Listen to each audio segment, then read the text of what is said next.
le très miséricordieux, le tout miséricordieux. La louange appartient à Allah, Seigneur de l'univers.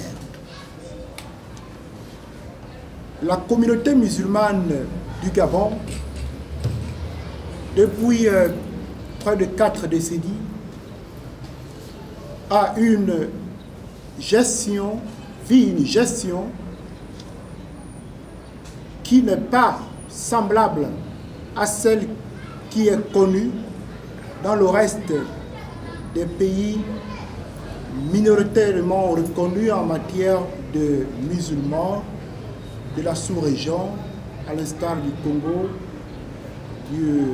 Cameroun, de la Guinée équatoriale et j'en passe. C'est-à-dire que, exceptionnellement, la gestion de la communauté musulmane gabonaise depuis près de 4 siècles ne répond pas à la réalité de la laïcité et de la constitution de la République gabonaise de par la forte politisation de cette communauté dont les décisions ont été toujours prises au niveau du palais du bord de mer. C'est ainsi que la communauté musulmane du Gabon a salué magistralement la prise de pouvoir par les forces de défense et de sécurité le 30 août passé. Et cette communauté, par la voix de ses imams, est la première au niveau de la communauté musulmane, représentée, comme je le disais, par les imams, à saluer publiquement par les médias cette heureuse chance qu'a connue le Gabon par la voix du CTRI. Et donc, les imams et théologiens ont pris leur responsabilité pour dépolitiser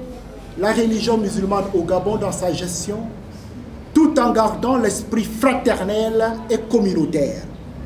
Et donc, sa dépolitisation est passée par les voies purement religieuses, dans le strict respect de la charte, je vais dire ici, de la charte du CTRI, de sa feuille de route, de la Constitution de 1981 et de la nomenclature universelle de la laïcité. C'est la religion aux religieux et la politique aux politiques. Et que les hommes politiques ne viennent plus décider du quotidien de la religion et que les religieux ne s'immiscent pas dans le quotidien de la politique, mais vivent en symbiose dans une complémentarité pour le bien-être des Gabonais. C'est ainsi qu'il était une question de savoir les normes à mettre au niveau purement juridique. Et donc les imams sont appuyés sur l'avant-propos de la charte de la communauté musulmane gabonaise qui avait été écrite en son temps par le fait du prince. Cette charte dispose dans son avant-dernier paragraphe que les problèmes qui se posent dans cette communauté trouvent leur règlement dans le Coran et la Sunna, c'est-à-dire la tradition musulmane, et non au tribunal de Libreville. C'est ainsi que cette tradition musulmane nous a enseigné, depuis l'époque des compagnons de l'islam, comment ériger un chef de la communauté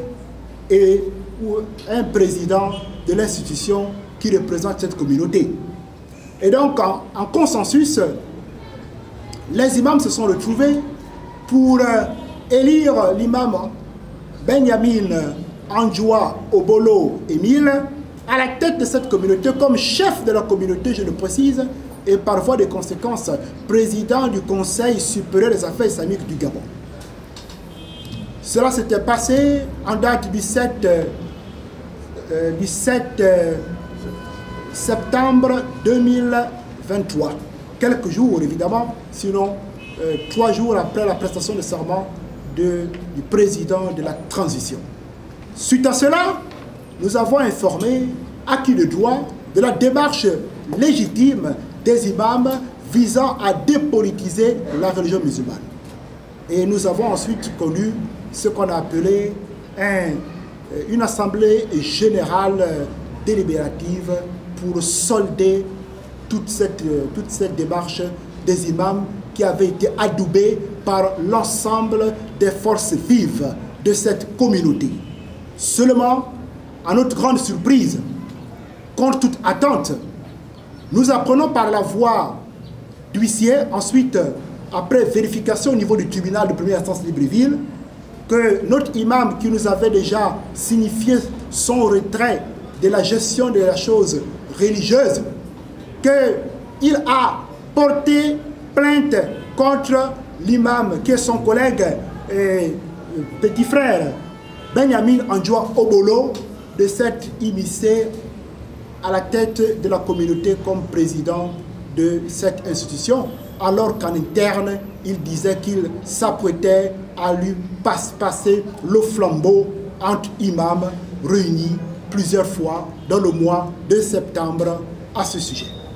Et donc, comme vous le constatez, la requête signifie que c'est monsieur Ismaël Oseniosa, notre frère imam, c'est le premier qui a commencé à dévier de la voie communautaire qui dispose que tout problème des musulmans se règle au niveau de la religion, entre religieux, et non entre laïcs et avocats au niveau du tribunal de première instance. Surpris par cette plainte qui avait été donc formulée par l'imam Ismaël Oseniosa le 5 octobre 2023, le 5 octobre 2023, au tribunal de première instance, surpris par cela, et donc l'imam Benjamin Andjoua, n'étant pas préparé à cela, puisque la religion musulmane, nous nous sommes accordés d'éviter les voies de recours des tribunaux, mais plutôt par l'arbitrage des imams et des religieux, il était obligé de saisir illico presto un avocat pour la défense. Et cette défense qui a été préparée dans des délais très limités a vu cette décision de suspension provisoire de l'imam Andjoua Benjamin Obolo de se réclamer la présidence du Conseil supérieur des affaires islamiques du Gabon. Dieu merci qu'elle ne souligne pas le fait de se réclamer le directoire ou encore le caractère de chef de la communauté musulmane du Gabon, pour lequel les imams gabonais l'ont désigné le 7 septembre 2023, adoubé par l'ensemble des forces vives de la communauté musulmane le 14 septembre 2023. Et donc, pour l'instant, il reste chef de la communauté musulmane et tous les musulmans du Gabon peuvent poser leurs problèmes pour qu'ils soient réglés religieusement auprès du chef de la communauté musulmane. Cela étant, il est question de savoir quelle est la conduite à tenir par rapport à la décision suspensive de l'imam Obolo quant à la tête du Conseil supérieur des affaires islamiques du Gabon. Je vais donc donner la parole à notre avocat